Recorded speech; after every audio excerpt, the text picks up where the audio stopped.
রাত 12টার মধ্যে মানে রাত 12টা পর্যন্ত সমস্ত টাকা ছেড়েছে। যারা অনলাইন করেছে তাদের ঢুকেছে, যারা অফলাইন করেছে তারা ঢোকেনি। রাজ্য সরকারের অন্নপূর্ণা যোজনার ৩,০০০ টাকা অ্যাকাউন্টে ঢোকা শুরু হতেই রাজ্য জুড়ে এক ভিন্ন চিত্র লক্ষ্য করা যাচ্ছে। কোথাও টাকা পেয়ে মহিলারা আনন্দে রাস্তায় নেমে রাজ্য সরকারকে ধন্যবাদ জানাচ্ছেন, আবার কোথাও ফর্ম জমা দেওয়ার 1 মাস পেরিয়ে গেলেও টাকা না আসায় ক্ষোভে ফেটে পড়ছেন উপভোক্তাদের একাংশ।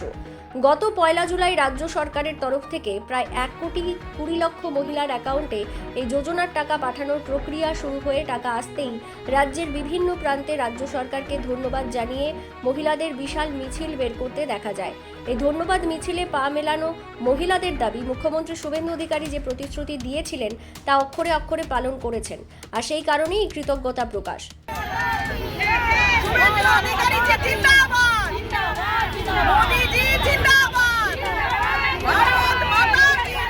তবে খুশির আবহের উল্টো পিঠেই দেখা গেছে চরম অসন্তোষের ছবি।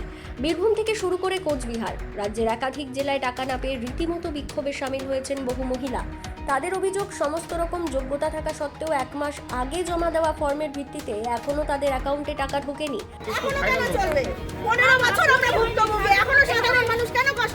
সাধারণ মহিলারা, গৃহবধূরা, সাধারণ মেয়েরা কেন কষ্ট করবে? 15 বছর অনেক কষ্ট করছি। শুভেন্দু অধিকারী মহাশয়ের কাছে বিনীত নিবেদন, আপনি একটু দেখবেন। এই বিক্ষোভকে কেন্দ্র করে ইতিমধ্যেই রাজনৈতিক চাপানোতর শুরু হয়েছে অনুভূমিক স্তরে। বীরভূমের বোলপুরে বিক্ষোভে সামিল হওয়া কয়েকজন মহিলার দাবি, বিজেপিকে রাজনৈতিকভাবে কোণঠাসা করার জন্যই পুরসভার তরফ থেকে এই তালিকায় কারচুপি করা হয়েছে। বিক্ষোভকারীদের স্পষ্ট অভিযোগ, তৃণমূলের ঘনিষ্ঠরা টাকা পেয়ে গিয়েছেন, কিন্তু বিজেপির সমর্থকরা বঞ্চিত হয়েছেন। আসন্ন পুরসভা ভোটে বিজেপিকে হারানোর লক্ষ্যে এই কাজ করা হচ্ছে, কিন্তু এতে লাভ হবে না। আমাদের এখানে কিছু কিছু জনসাধারণ ভাবছে যে সরকারের দোষ। আমি বলতে চাইছি, এখানে আমাদের প্রধানমন্ত্রী, মুখ্যমন্ত্রী, সরকারের কোনো দোষ নেই। দোষ আছে পৌরসভার পোর্টালে নাম তোলেনি, তারা বান্ডিল বান্ডিল জমা করে রেখে দিয়েছে আমাদের সরকারকে বদনাম করার জন্য। তার জন্য বলছি, তোরা গদি ছেড়ে দে, হয় তোদেরকে গদি ছাড়তে হবে, নাহলে জনগণকে জবাব দিতে হবে। জনগণের মাথায় ঢোকানো হচ্ছে এই সরকার ভালো নয়, এই সরকার 5 বছরের মধ্যে পাল্টে যাবে। আমি বলছি এই সরকার 50 বছর রাজত্ব করবে, এরপর 100 বছর রাজত্ব হবে, তারপরে যোগী আসবে, হিন্দুত্ব সংগঠন হবে, হিন্দু রাষ্ট্র হবে। আমাদের শ্রীরাম আছে, ছিল, সারা জীবন থাকবে।